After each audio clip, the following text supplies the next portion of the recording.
పూర్వం పరాశరము యమునా నది మీదుగా వెళ్తున్న సత్యవతిని చూశాడు.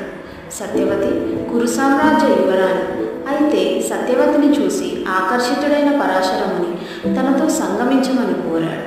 దానికి భయపడిన సత్యవతి మునిమాటకి ఎదురు చెప్పలేక ఏదో ఒక వంక అన్నట్టు, మునివర్య, పాదాచారులు ఎవరైనా చూస్తే నా పరిస్థితి ఏమిటి? కన్యత్వం కోల్పోయిన అమ్మాయిని ఎవరు పెళ్లి చేసుకుంటారు అని అడిగింది. దానికి పరాశరముని చిన్నగా నవ్వి, దేవి, నువ్వు భయపడాల్సిన అవసరం లేదు. నీ కన్యత్వం నీకు మళ్ళీ సిద్ధించేలా నీకు వరాన్ని ప్రసాదిస్తాను, మరియు ఎవ్వరూ చూడకుండా కారు మబ్బులను సృష్టిస్తాను అని చెప్పాను. ఇక చేసేదేవి లేక సత్యవతి దేవి అందుకు అంగీకరించను. వారి ఇరువురికి పుట్టిన పుత్రుడే వ్యాసుడు. తననే వేదవ్యాసుడని కూడా అంటారు. ఎందుకో తెలిస్తే కమెంట్లో చెప్పండి.